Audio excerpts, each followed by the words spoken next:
Cuando se habla de prejuicio, generalmente se refiere a una evaluación preconcebida, generalmente desfavorable, de otra persona, basada en algunas características reales o asumidas, incluyendo la pertenencia cultural o, como se denomina inapropiadamente, racial, digamos étnica, así como la afiliación ideológica o política.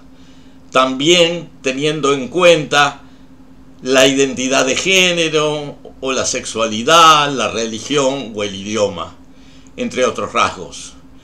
En otras palabras, las personas prejuiciosas, a veces intolerantes, son quienes se basan en estos elementos que mencionamos aún antes de conocer a las personas. Al hablar de este tema con relación a las sociedades del continente americano, reconozco que puedo también incurrir en los mismos prejuicios que pretendo señalar. Aclaro que soy uruguayo y que además de Uruguay he vivido y trabajado varios años en Canadá, México, Colombia, los Estados Unidos, Arabia, Francia y en el marco de diversas iniciativas de desarrollo, trabajando para el gobierno de Canadá para identificar y promover proyectos prácticamente en todos los países del continente. También señalar que frente a los avanzados procesos de globalización debemos aceptar que también se han globalizado los prejuicios y las intolerancias, sobre todo como consecuencia de la expansión de las redes sociales. Bueno, ahora vayamos al grano.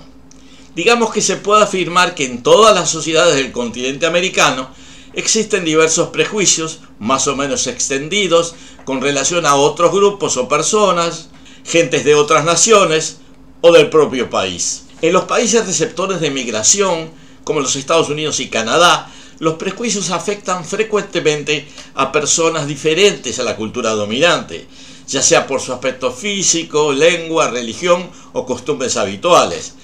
En general se trata de personas que no tienen rasgos físicos caucásicos, o sea, europeos. En realidad estamos hablando de estereotipos de rasgos físicos caucásicos. Frente a este prejuicio bastante generalizado, se destacan personas con diferentes rasgos físicos, como son los africanos o los asiáticos, o personas con estas características que no hablan el inglés como primera lengua.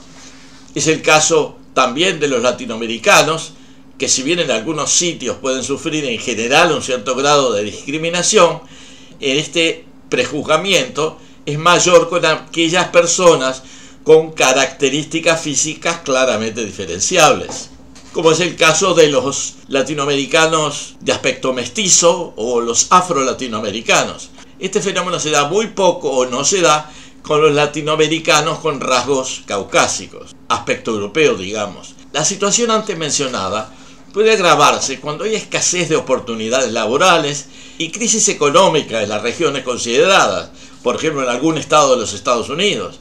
En algunas ciudades o regiones, cuando la cantidad de inmigrantes excede de un cierto nivel, las expresiones intolerantes de una parte, a veces pequeña, de la población no inmigrante puede ser muy agresiva.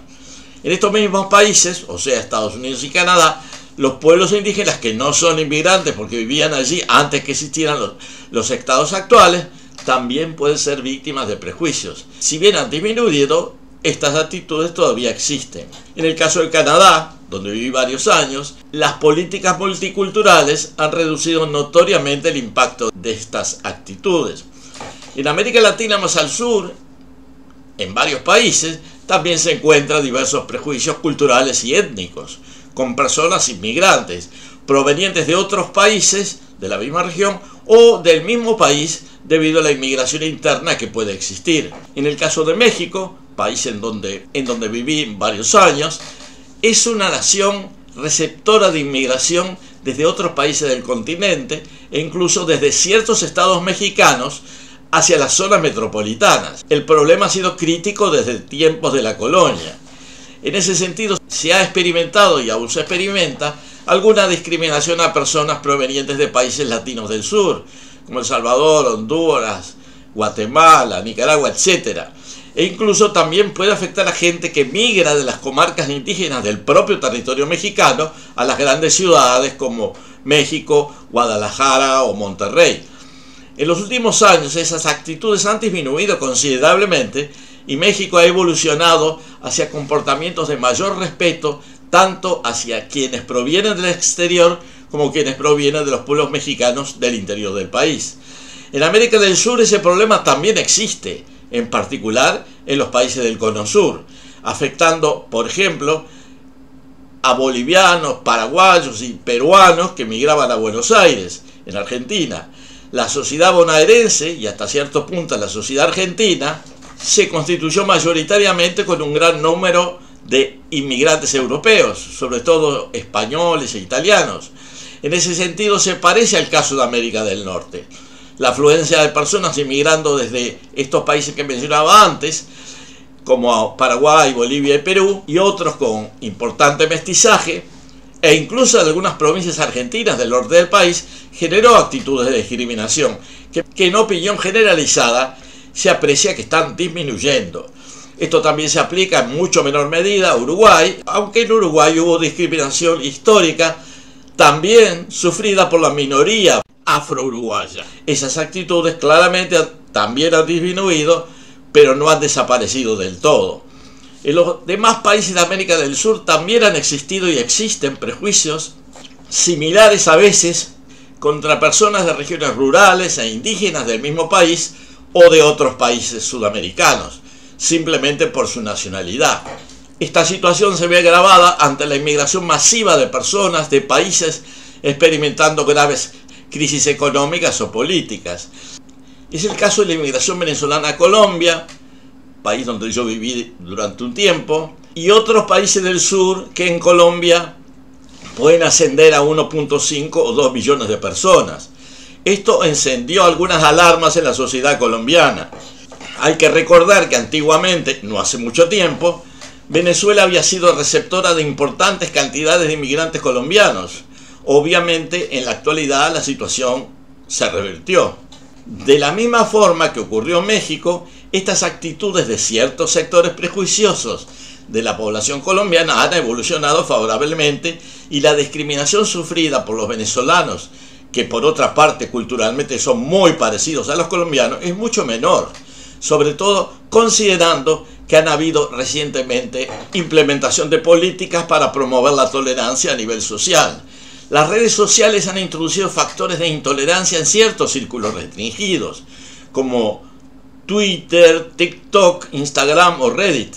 Han aparecido grupos que manifiestan su rechazo, desprecio o incluso odio a quienes son identificados como enemigos imaginarios.